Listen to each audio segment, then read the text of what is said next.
Hi everyone, my name is Brianna Shea, and today I'm going to talk to you about my organization, the Iowa Flood Center. So we're going to review just some history about the Iowa Flood Center. I'll introduce myself a little bit further, and then going to be spending the most amount of time walking through an online tool that the Flood Center has developed called the Iowa Flood Information System.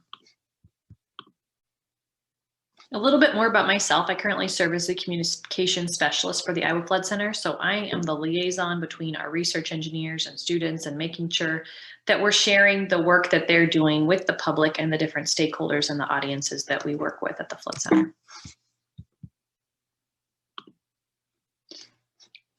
I attended a small high school here in Iowa, and after I graduated, I went to Iowa State University and I received my Bachelor's of Science degree in animal ecology. So my focus was in interpretation of natural resources.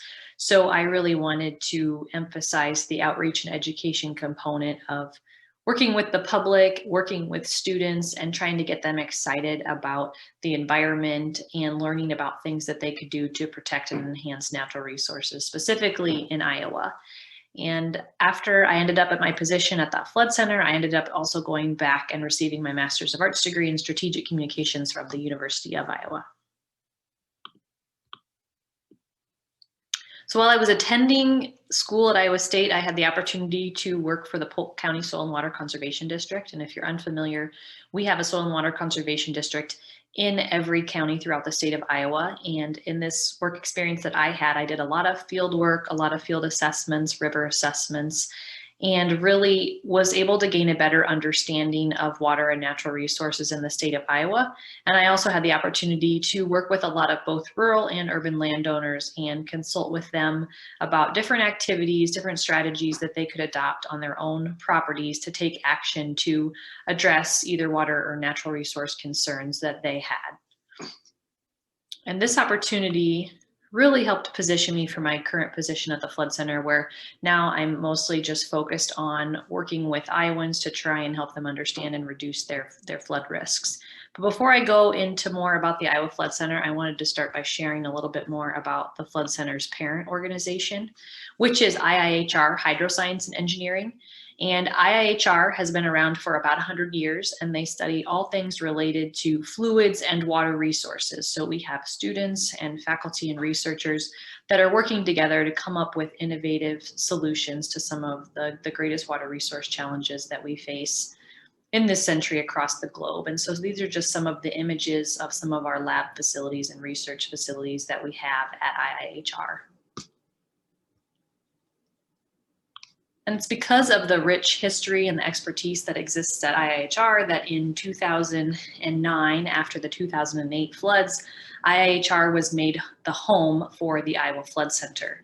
The Iowa Flood Center was established after the 2008 floods that impacted 85 of Iowa's 99 counties. It was one of the largest disasters that we've ever had. And up there in the top right-hand corner, you can just see how devastating those flood impacts were for homes and businesses and critical infrastructure up in the Cedar Rapids area specifically, but all across the state, we had impacts from that 2008 flood. So we had a group of legislators and a couple professors within IIHR that came together and established the Iowa Flood Center as the first and only academic research center solely devoted to floods that is providing Iowans with resources to better understand and reduce their flood risks. And so one of the important ways that we've done that is by developing this online Iowa Flood Information System platform that I will take some time to walk you through some of the key tools and features before we come back and finish up with just a couple more ending slides.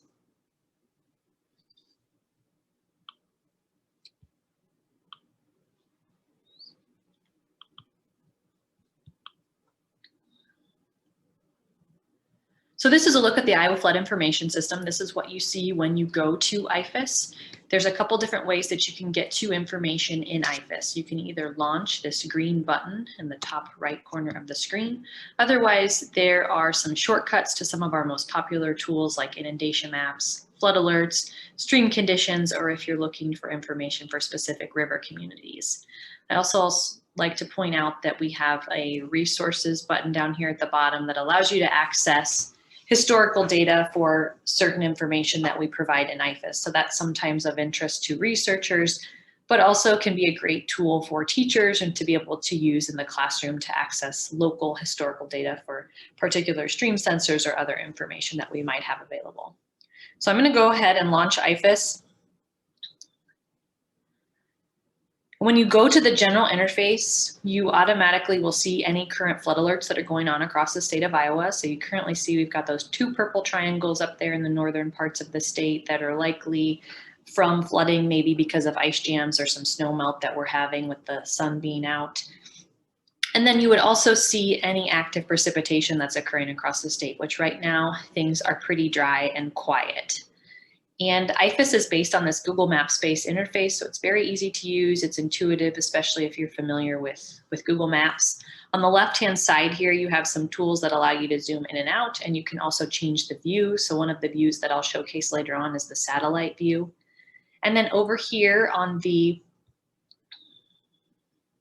right-hand side of the screen is a menu bar that allows you to turn on and off different layers and look at different features and tools that we provide in IFIS. So I'm going to walk through just a couple of the main tools that people access that are available to you that are freely accessible. But I do encourage everyone to go to IFIS and explore this on your own and really play around with the tools and specifically pull up information for your local community to see what river gauges might be available or flood maps or other flood related information that you have access to.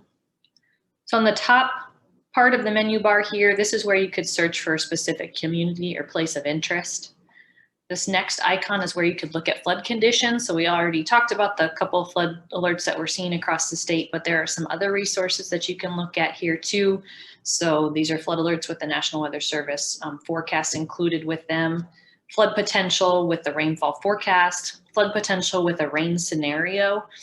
And this scenario is based on 2 inches of uniform rainfall across the entire state within the next 24 hours. So this is just a what if scenario just to kind of use for planning and decision-making purposes. So if I click on this flood potential, you will see all the different flood alerts that we have based at stream sensor locations, but also just that we have available for river communities. So it's quite alarming at this extent, but this is just a what if scenario, just again to provide some additional context for some of our emergency management folks that we work with specifically. And then there's also the flood potential with a no rain scenario.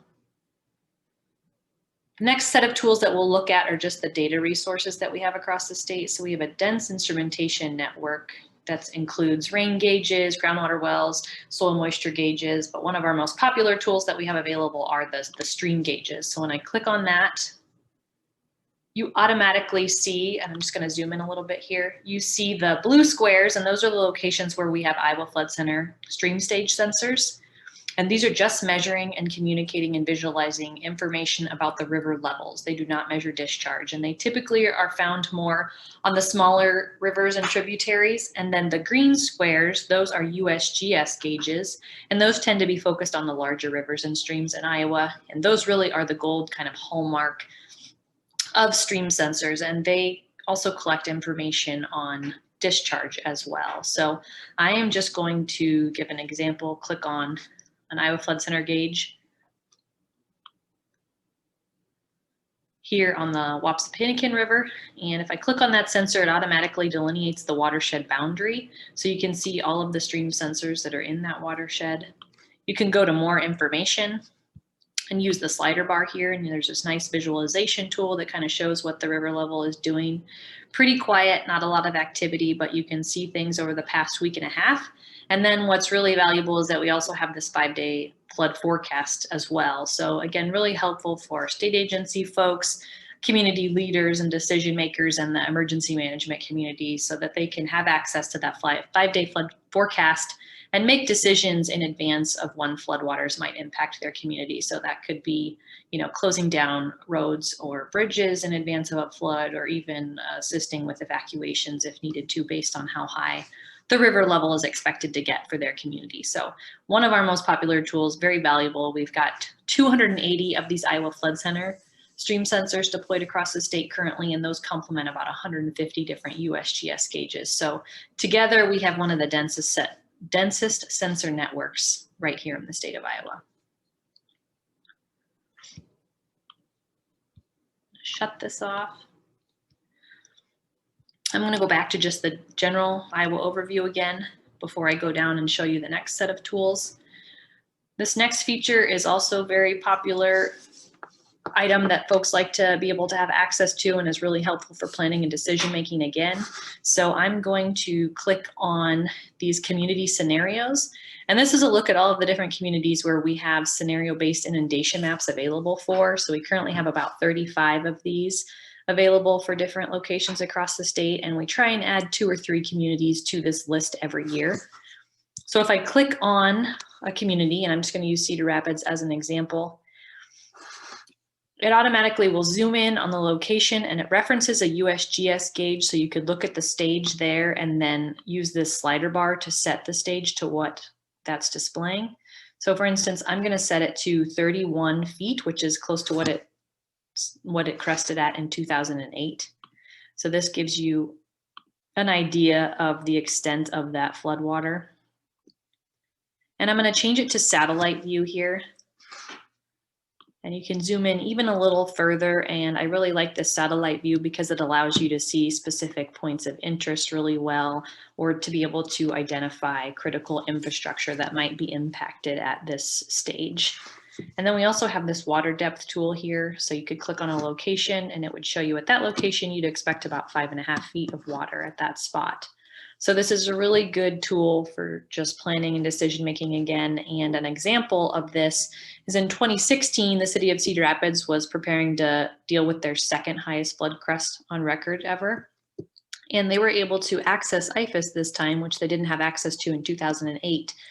And they were able to use these maps to bring in HESCO barriers and protect a lot of their city and the community from those flood impacts in 2016. So it was great utility of them being able to access these resources for actual on the ground action and decision making. And they were able to be a lot more proactive because they had access to this information in IFAS.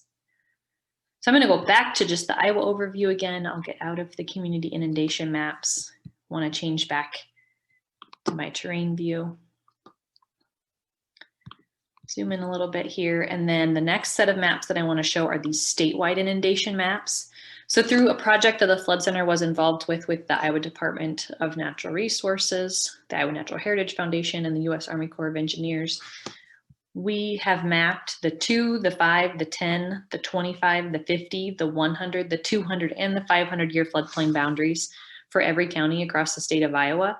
Now, these are non-regulatory flood maps, but they are used for planning and decision-making again, and to provide some level of information for different locations across the state. And they are in the review process of being adopted by FEMA. And so for instance, if I zoom in on any of these locations where I've set the flood maps to the 500-year floodplain boundary, again, and it will show you the extent of that flooding, and you can change the view again to see which areas might be inundated.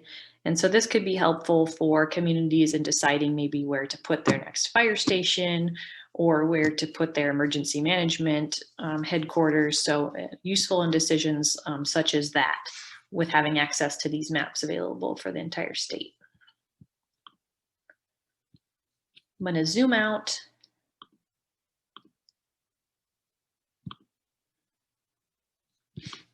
And the next resource that I'll show are just the weather conditions that we have available for the state. So you can access current rainfall, daily rainfall, or cumulative rainfall.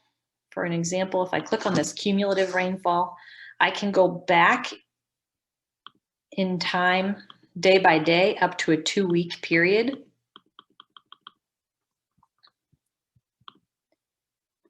And I'm going to change the transparency a little bit. And so this allows you to see where some of the heaviest rainfall accumulations or could be snowfall accumulations have occurred throughout the state during this 2-week period. So this is really valuable so that you can see where some of those heaviest concentrations are and in which watersheds are they impacting. And this is useful, especially as we head into spring, because we can be watching and using this tool to try and understand what the flood conditions might be like at different basins throughout the state. So another layer to help put into context flood risk. The last thing that I will show is this flood hazard calculator. And this is something that I think it's hard for a lot of people to understand what their actual flood risk is, especially first-time home buyers or people that are purchasing new properties. I get a lot of calls from folks that are just interested in what the flood risk is like for a property that they might be interested in. And so if I select the 100-year flood here, I select the annual chance 1% 100-year flood and select the duration of 30 years. So that's what a typical mortgage payment would be. You can see that during that 30-year period, your likelihood of flooding is 26%, which is quite a bit higher than I think a lot of people think about when they're making these decisions about, where to invest in a home or a property. So there are other tools available through IFAS, through the rest of the menu items here. We have public health information, and then you can also integrate other map layers on here that might be of interest. And I'll let you explore those tools on your own. And I'm going to now switch back and we'll go over the last couple slides that I have.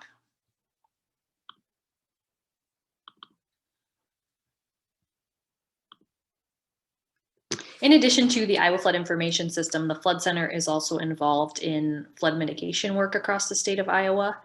And we've been involved in a couple of different programs that are working in select watersheds across the state to bring Iowans together at a local level to empower them with tools and resources and information to figure out and prioritize what their water resource concerns are, and then work towards developing watershed plans in all of these different watersheds that guide them into the future and help them identify locations where they can be implementing conservation practices. So practices like ponds or wetlands, or practices that are capturing water in the landscape and trying to restore its natural resiliency that it once had before we transformed the landscape because of development or because of agriculture and things like that. So a really innovative program, and has really allowed the Flood Center to expand our efforts across the state and meet with a lot of new faces and new partners across the state of Iowa.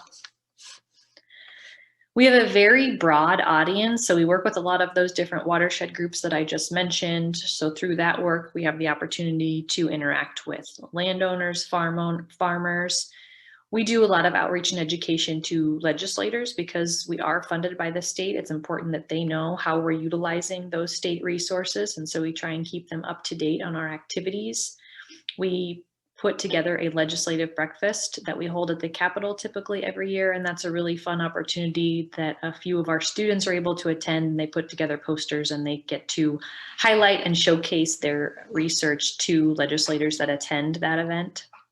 We do a lot of outreach with the media, so especially when we have active flooding going on across the state of Iowa, we work with the media to help us get information out to the public about what the flood alerts are like across the state or what flood conditions are like. And so they utilize a lot of those tools that I showcased or demonstrated through the Iowa Flood Information System.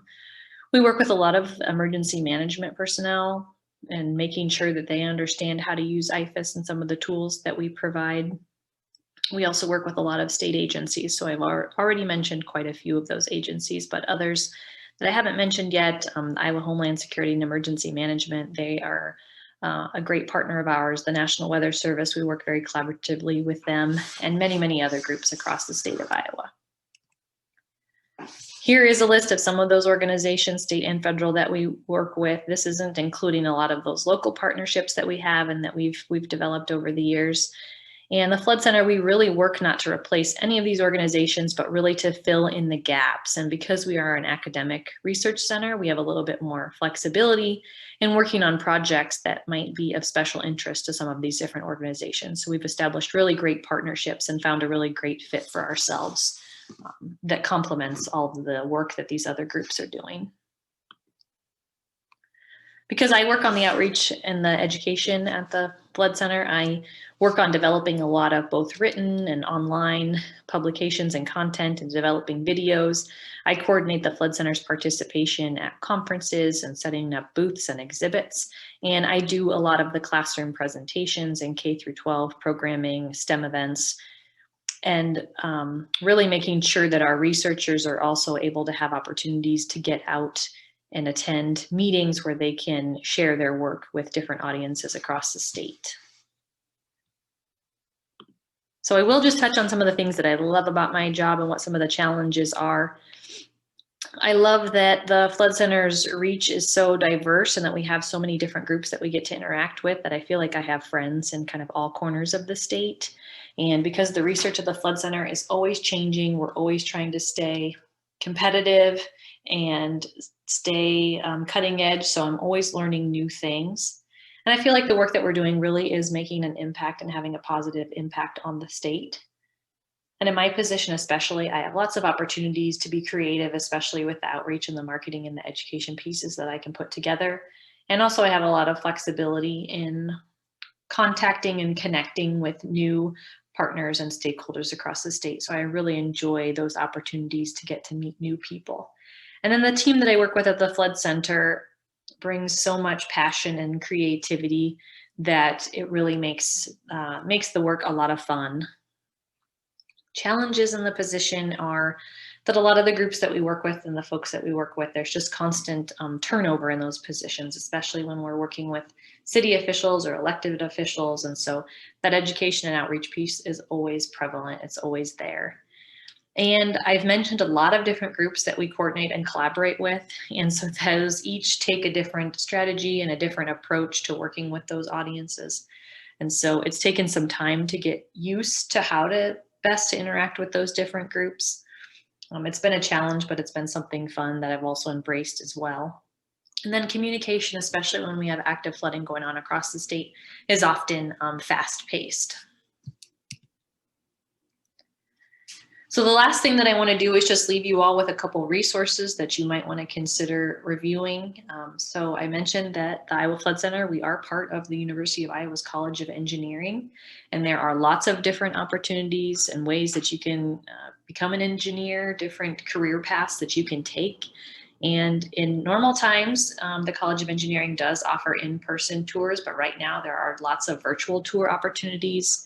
And you have the opportunity to visit with student ambassadors as well. So you can ask them questions about their experience. You can see a lot of the really neat cutting edge state-of-the-art lab facilities and spaces that the College of Engineering offers. So if you're interested in that, please check out this link. And then I've also provided links to the Iowa Flood Center's website and IIHR's website. We also do a lot of tours during normal times as well, looking at some of our lab spaces too. And that's something that we can coordinate for individuals or for classrooms. So these are some resources that I want to make sure to leave you all with, and then also be sure to check out and explore that Iowa Flood Information System online tool as well. With that, I'm going to end the presentation, but I welcome you to contact me with any questions at any time. Thank you.